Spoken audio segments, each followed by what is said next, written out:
Hello, everybody. My name's Madeleine Duncan, and myself and Marilyn will be chairing this session. So I hope you've had a chance to stretch your limbs and that you're ready to engage with us on this panel where we are going to be considering some of the themes that have emerged from the conference.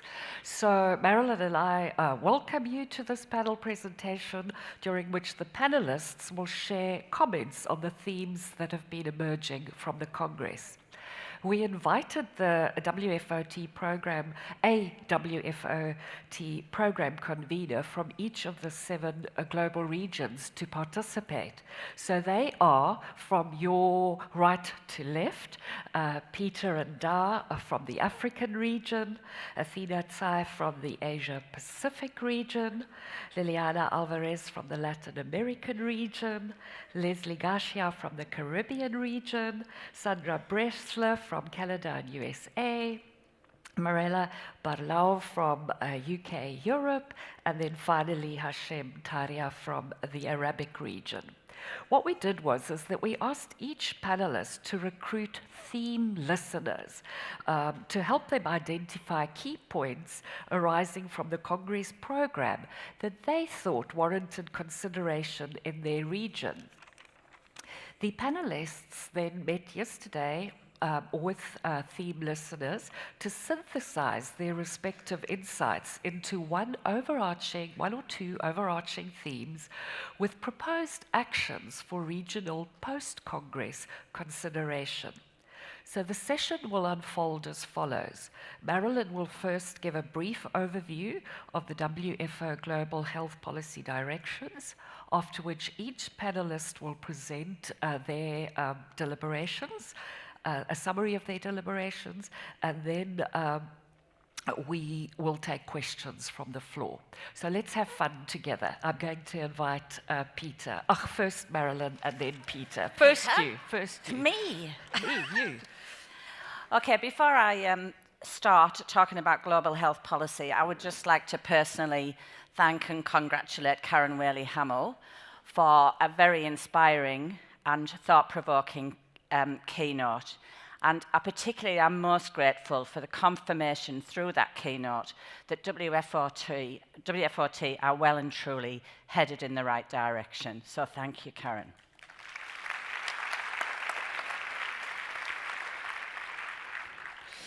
As I indicated in the WFOT plenary session, WHO is really bringing out some very innovative and forward-thinking global health policies. If the 20th century was a century of cure and medicine, the 21st century is the century of rehabilitation and participation. Some documents that have really impacted on this have been the World Health Report, published in 2010, which led to the Disability Action Plan. The World Report on Aging and Health and the subsequent action plan, the Strategy for Management of Non-Communicable Diseases and Action Plan, the documents around the health workforce, and in particular the rehabilitation health workforce, the Mental Health Action Plan, and the Major Assistive Technology Initiative, leading to the notion of universal health care and the opportunity to leave no one behind. So I'd just like to very briefly talk about what WFOT is doing in conjunction with WHO. And obviously we talked about this the other day, so I'm not going to read everything that's on the slides because I can't see it anyway. We all know that. It's got big again. Thank you. But the departments basically that we're dealing with are mental health, human resources, aging and health, the family of international classifications, and disability and rehabilitation. And again, just to recap, we have some substantial projects running in those areas. And I'm not going to read these out. So these just gives you a flavour for the projects that we have running. And the whole premise of all of these documents, all of these strategies, is to assist people to live the very best life they can within their own particular cultural context. And I think that's probably going to be enough from me. Thank you. Peter?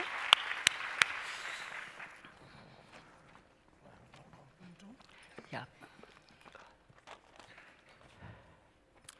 Thank you. Well, I'm here representing what actually resonated in the whole number of days we've spent here during Congress. In addition, I think she's left. Oh, she's around. In addition to what Marilyn has said, and then our standing innovation to Karen's speech this morning, I would say, what a fantastic keynote address.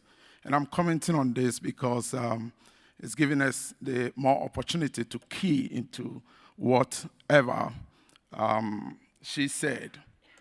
Yeah, from Africa, we're talking about this rehabilitation 2030 and meeting the SDG 3.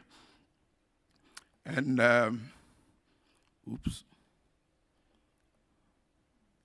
well, this is what we are saying, that we should decolonize Africa's curriculum and so that we can have the ripple effect in our practice, so that we can contextually, our service users can contextually experience what we are in or what we have for them.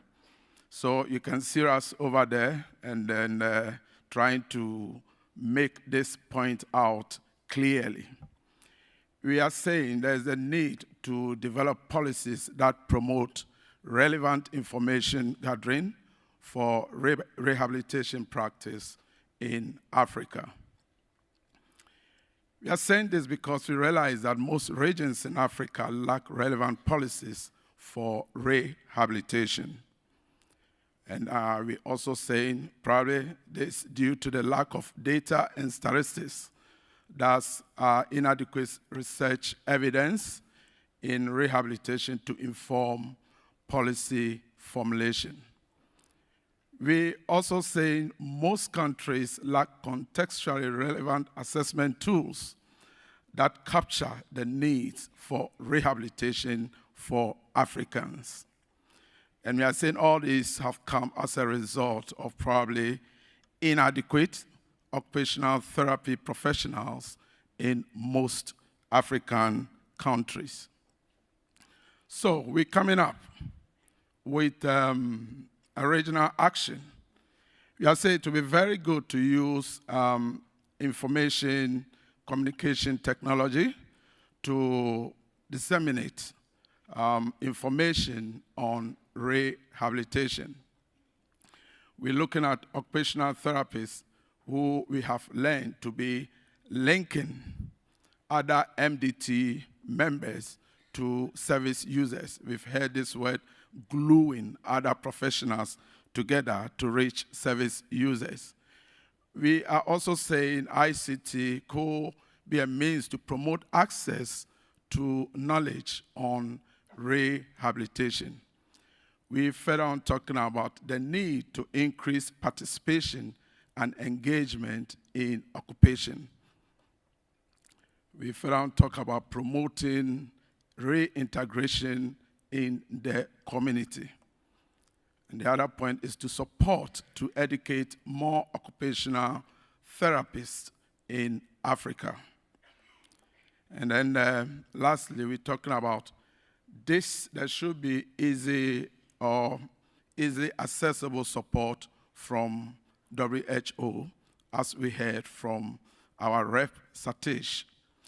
All these things coming together, we believe we will be able to encourage good health and well-being on our continent. Thank you very much.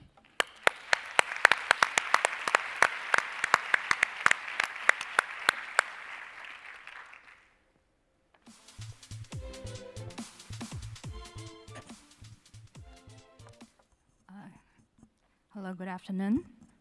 I'm Athena Tsai from Taiwan, and I'm currently the program coordinator of Standards of Quality for WFOT. And today I'm speaking on behalf of Asia Pacific region. And as you know that we have the Asia Pacific OT regional group, and you can see the logos here. Okay, so half of the world population actually live in the Asia Pacific region. As you can tell from the census data that there are the top 5 countries with the highest population, and most of the countries here, we require development in terms of economic and also the development of manpower of occupational therapists in the region. And the average population with people of age of over 60 is 12, which seems to be like equal to the average of the world, the data of the whole world. However, there is a very strong imbalance between countries. For example, you can see from the slide that Japan has like as high as 33% of the population with people aged over 60. And among those groups, we still have like South Korea, Taiwan, Hong Kong, Singapore, who also have like more than 20% of the population are over 60 years old. However, in the South Asia countries, we have a couple of countries who look so young. They have like only like 8 to 9% of the population is age of 60. So there is a very strong imbalance between countries in this region in terms of aging and health. And at the other side, we can look from a statistic that Asia Pacific region has the lowest annual net migration. As in the past 10 years, we have like a minus 1.1 and minus 1.8 for this net migration, which means that many people are actually moving out from the Asia Pacific region. And where do they go? They go to Europe, they go to North America. So through this review of the current population and popular health condition here, then we kind of identify 2 impairment issues. First is aging problem, and the other one is a migration for this region. And for the aging problem, we would like to refer to the WHO global health strategy with aging and health, and also the long-term care system development to be a reference or the kind of guideline for the development for the people in the Asian Pacific region to face the challenge. And the theme that we heard from the Congress, and also in this year in the council meeting of WFOT, we have noticed that reablement has become one of the emerging directions for the practice of occupational therapists for who work for the elderly. However, from the evidence, we know that most of the evidence are from part of the European countries. And so if this is the direction for the OTs who work for the elderly, then for this region in Asia Pacific, we are desperately want to have an Eastern or the reablement for the local context in this Asia Pacific region. So we would like to suggest the action for this region is to develop and validate the local model of reablement. And as for the migration issue, we found that the human rights, health, and poverty reduction strategy by WHO as a very important global strategy.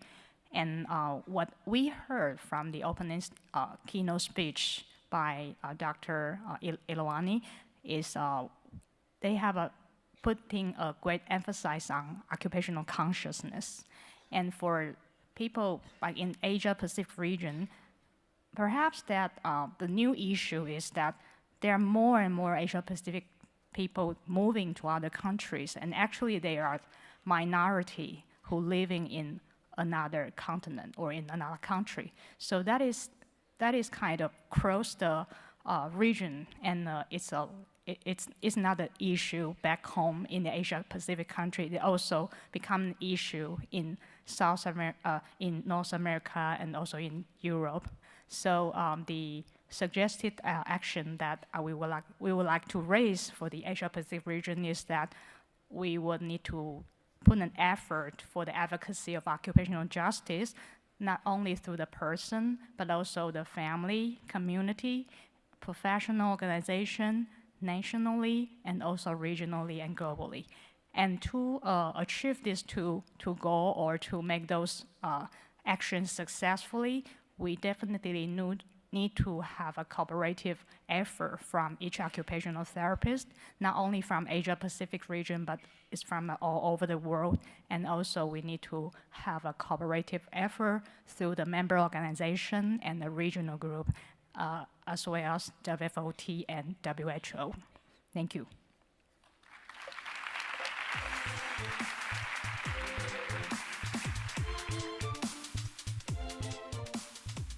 Buenas tardes, colegas. Les extendemos un saludo desde Latinoamérica. Good afternoon, colleagues. We extend you a greeting from Latin America. But what is Latin America?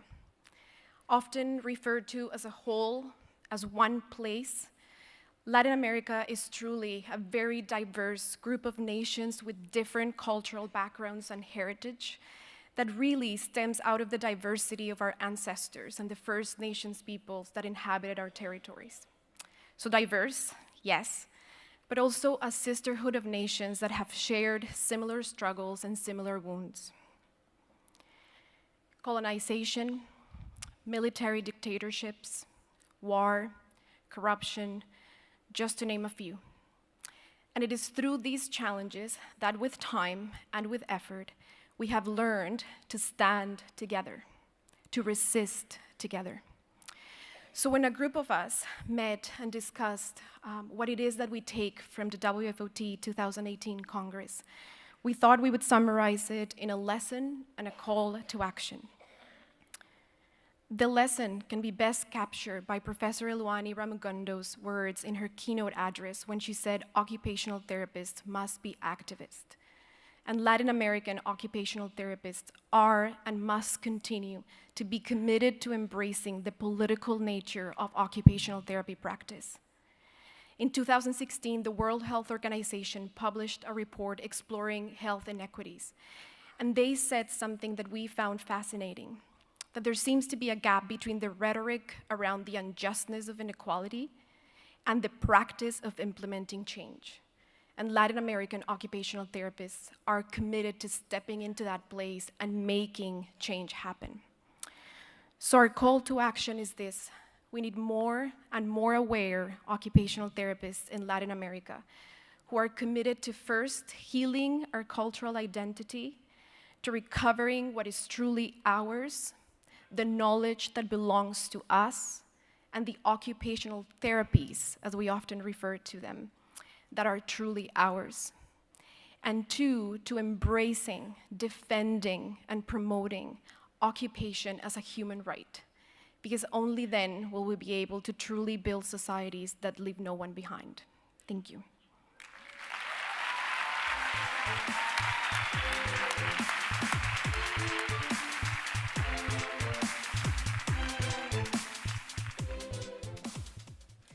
Good afternoon, everyone. I'm Lesley Garcia. I'm from Trinidad and Tobago, and it's an honor to be here to represent the Caribbean region. The Caribbean region is diverse as well. We are made up of 27 countries with 42 million people who speak 9 languages, not including indigenous languages, which haven't been counted. In the Caribbean region, 76% of all premature deaths of people between 30 to 69 years old are caused by chronic non-communicable diseases, and 78% of all deaths are caused by NCDs. The 4 main conditions are cardiovascular conditions, cancer, diabetes, and chronic respiratory disease. Tobacco, harmful use of alcohol, unhealthy diet, and sedentary activity are the main causes of disease. PAHO, the Pan American Health Organization, has an action plan for 17 countries to reduce NCDs, but this goal is not going to be reached by the targeted 2025. One of the main PAHO strategies of addressing the NCD epidemic relevant to occupational therapy is to implement health training and increase the skills of personnel in NCD detection, screening, and management. PAHO's goal, although highly medical, is loosely associated with the World Health Organization strategy of promoting increased awareness and understanding of interaction between health, the environment, and development among leaders and the public. The World Health Organization suggests that in doing so, we would be able to strengthen community action for health and sustainable community development. However, in the entire Caribbean region, there are less than 70 occupational therapists. Though this number is growing, in the present, our actions need to be focused on community-based, community-born projects that can enhance the ability of citizens to develop skills and abilities to help, support, and inspire each other. This is what we have seen and learned throughout this Congress here in South Africa. For this reason, we have identified, out of everything we've seen from the Congress, the keynotes, Dr. Hamill, Elewani, Ragmundo, that our main goals need to be the development of our communities with respect for the diversity of each context. Human rights, of course, cannot be left out of this agenda. This Congress has emphasized that community-based organization, the impact that community-based organization can have on health and well-beings of peoples, communities, and indeed nations. Over the past 4 days, we have learned of the power that grandmothers, fathers, caregivers, and mothers can have on improving the lives of those around them by engaging in culturally relevant activities. Indeed, occupational rights equal human rights. This Congress has also identified and specified that community programs cannot be impressed upon a community, but need to be developed with and within communities. This is particularly necessary in our region where our histories, cultures, and political agendas differ. For example, in Trinidad and Tobago, national problems, occupational problems such as drink driving and crime associated with the drug trade are local problems that affect lives. In Dominica, displacement as a result of hurricanes has led to the risk of human rights violations and occupational disruption. Across the Caribbean, queer people are occupationally marginalized and are at high risk of mental health distress. Despite these disparities and diversities, we believe that it is possible and necessary for occupational therapists in the Caribbean to enhance their competence in community development, and in the absence of educational programs in the region up until 2016, all therapists currently working in the Caribbean have been educated in the global north. Thus, our education would not have been specific to our context or sensitive to these new problems. Thus, we think creating one, broad regional guidelines for community development, as well as integrating programs, our educational programs going forward on educational, community-based, occupation-based community development into our education programs going forward will ensure that all currently practicing occupational therapists and the future occupational therapists to graduate will be able to work with their respective communities to develop occupation-based programs that can improve the well-being and quality of life and participation for all across our region. And with a special thank you to Dr. Hamill, I will say I will start with myself in decolonizing my mind with a shameless, biased perspective from the South. I bought the book. Thank you, South Africa.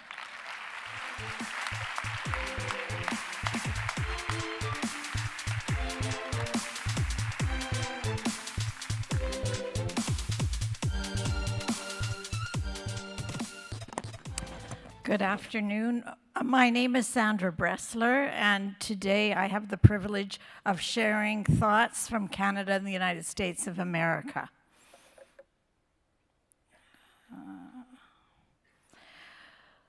So we've had many thoughts, and we had a very active discussion in our group, and we decided to share with you what we felt would resonate with the theme of the Congress and what we've learned.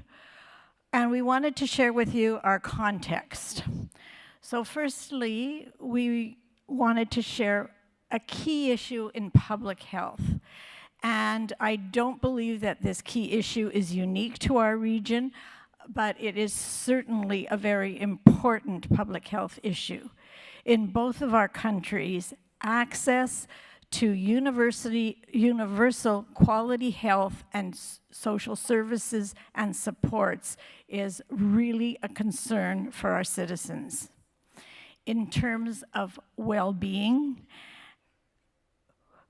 we feel promotion of well-being through development of healthy lifestyles is something that is important, and I want to recognize after the keynote speech that we've heard this morning, we will define, and I think we all need to think about what a healthy lifestyle is within the context of the lifestyle that there is an opportunity for.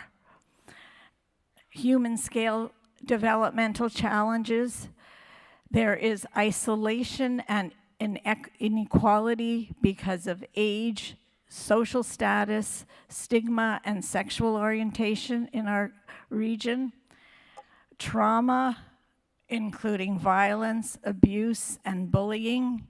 And I know the media has shown this, if you watch CNN. This has become and through other social media, I think you have seen that these are key issues in our region. And substance abuse problems across the lifespan. Not only children, adolescents, but seniors as well. So this has really become an issue for us. So, again, we had active discussion about what would be one WHO global health strategy pertinent to Canada and the United States. And we felt that non-communicable diseases, which include mental health and substance abuse, is a strategy that certainly resonates in our areas. True.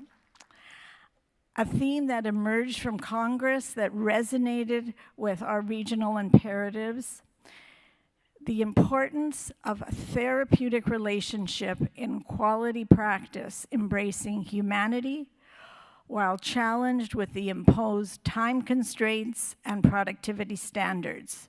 And this is something that we have heard in the talks that we have been to, and this is something that really resonates with occupational therapists in our regions. And then what would be one regional action? To expand the development of the distinct contribution of occupational therapy to interprofessional primary healthcare teams to facilitate participation in everyday life.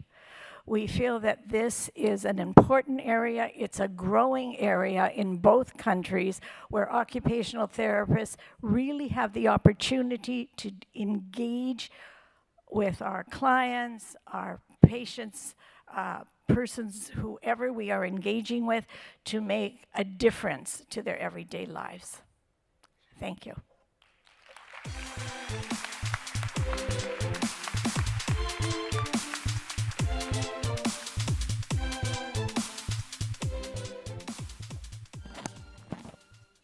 Good afternoon. My name is Mira La Bullough. I'm from Romania.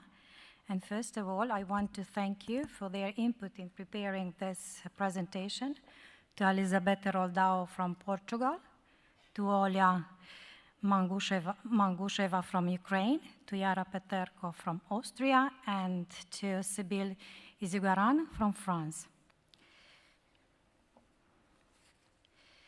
The current European policy for health and well-being is drafted on World Health Organization vision and mission on global health strategy and in support to the World Health Organization European Framework Health 2020, aiming to, I quote, to improve the health and well-being of population, reduce health inequities, and ensure sustainable people-centered health system, end the quote, as well as on the United Nations inclusive health policies, aiming to provide regulation through a positive attitude, awareness, and appropriate health, social and rehabilitation services for people with disabilities. Therefore, the reforms of the last decades in the most of European Union countries on health, health insurance, and health protection and rights of people with disabilities are focused mainly on prevention and primary health care through immunization program, monitoring program for chronic disease and risk factors, through family planning, screening and early intervention, prevention and healthy workplace. That some of the countries related to be pertinent to Goal 1 of the World Health Organization Global Health Strategy, Health Impact. Another area identified by European reform is the provision of minimum packages of services through more effective emergencies and/or community-based services, which has a strong prevention component for vulnerable population.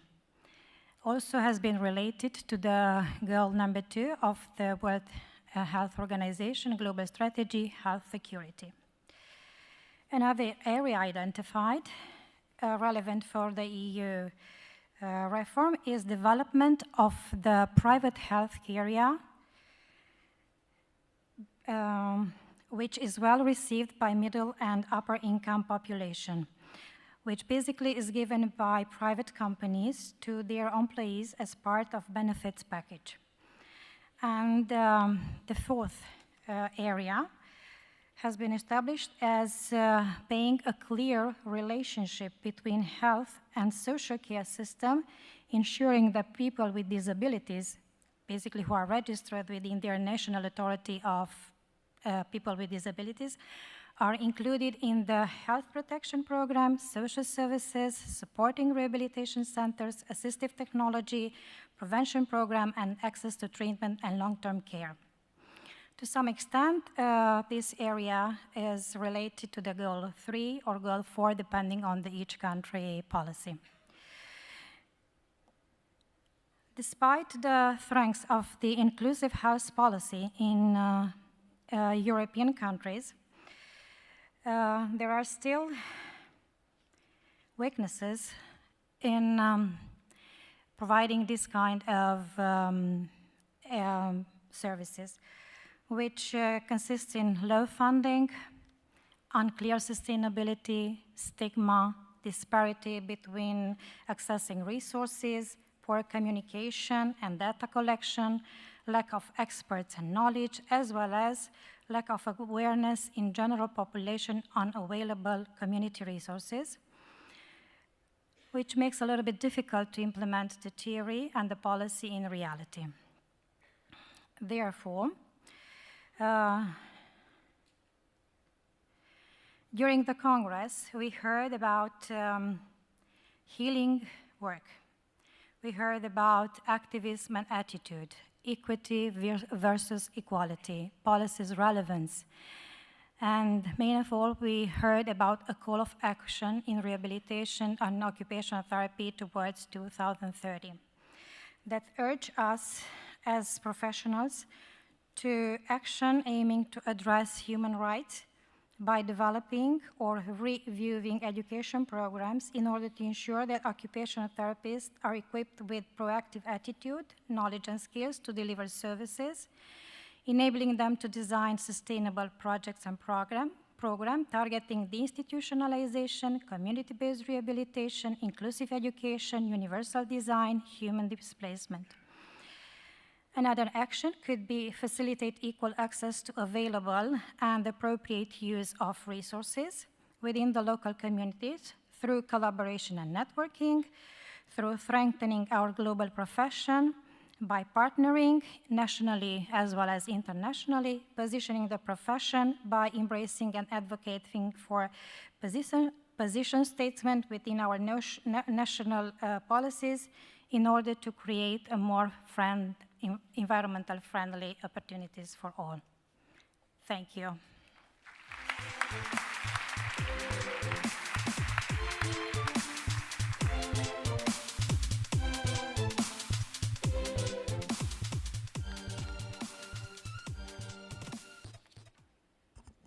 Hello, everybody. My name is Hashim Tariah. I am from Jordan, and I'm here today talking about the Arab region.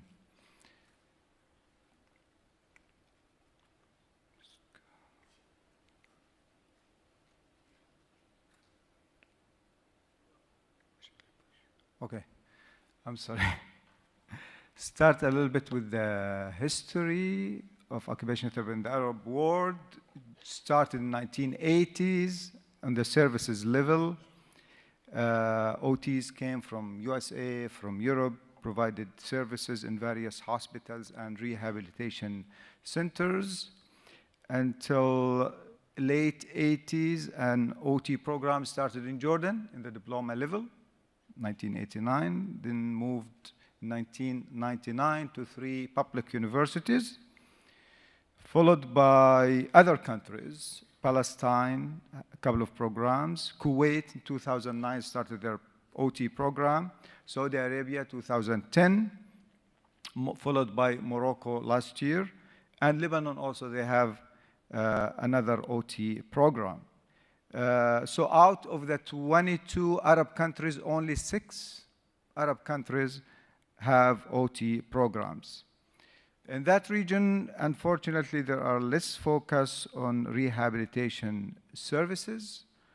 Most hospitals do not even have rehabilitation centers. We have some or several private rehabilitation centers with a focus on pediatric rehabilitation. Another area of concern is the psychosocial settings, driven by the medical model with no or less focus on rehabilitation. So most psychosocial settings, you don't find OTs. Another theme is the vast inequality of resources between different neighboring countries. You know, we have in the region very rich countries and we have very poor countries. So this inequality of resources reflects on the quality of health services, and it varies widely between countries. Another theme is the cultural context and the reliance on interdependency versus independency. You know, the model of, or the family structure over there is we have the extended family structure rather than the nuclear family structure. However, I believe in the coming 1 or 2 decades, there will be some social transformation when more women will join the workforce, and this will leave elderly people and people with disability. They will need someone to take care of them. This means more need to establish nursing homes and daycare centers.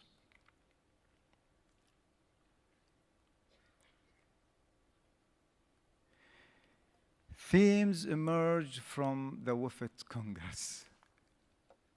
The political context over there is overshadowing all other contexts, unfortunately.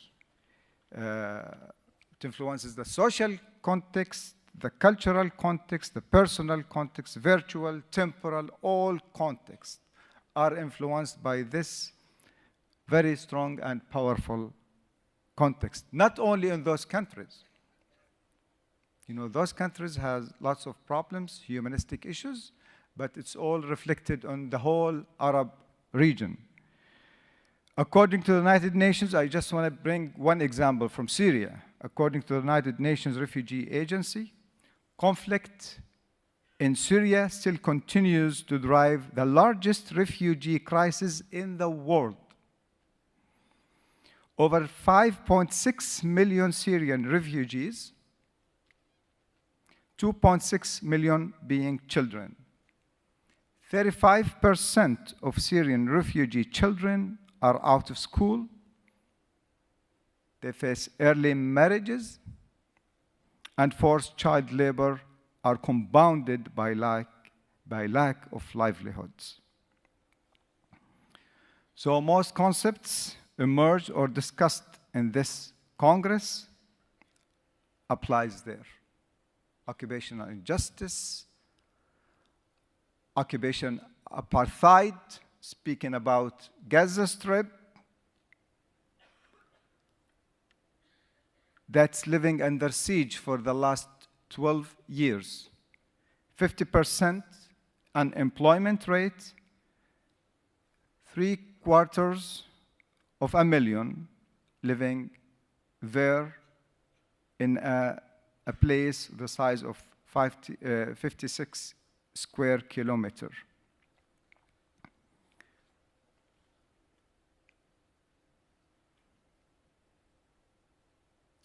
I'm sorry for the strong pictures. Reminds me of the concept of placelessness.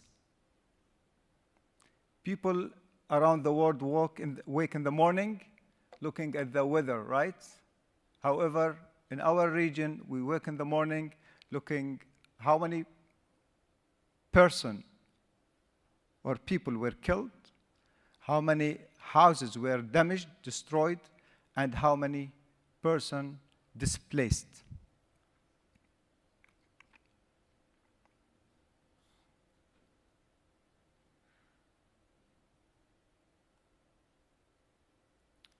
Proposed actions in that region, as I told you, minimal OT are there. Only 6 out of the 22 countries have OT, so we need to do a better job raising awareness about the need of rehabilitation services, especially occupational therapy services, concerted and coordinated global action by all stakeholders. We need to provide immediate support for those countries and people who suffer wars and who suffer war-related immigration or displacement, not only to Syria, Yemen, but also to the neighboring countries. Just imagine, I am from Jordan. Like a few years ago, we used to be 6 million. Now we are 9 million. We have at least 2 million Syrian refugees came to my country. And they are our brothers, our sisters. We cannot close the borders. And Jordan, just a little bit about it. One of the top 5 countries, poorest countries in water resources, in addition to the economical problems that we face. Occupational Therapy Association need to reach WHO offices in the region and discuss channels of providing OT services for affected people. We need to open the access for occupational therapists as well as rehabilitation professionals to provide voluntary services and community support. We hope that one day we will have peace, not only in the Middle East, but all over the world. Thank you very much.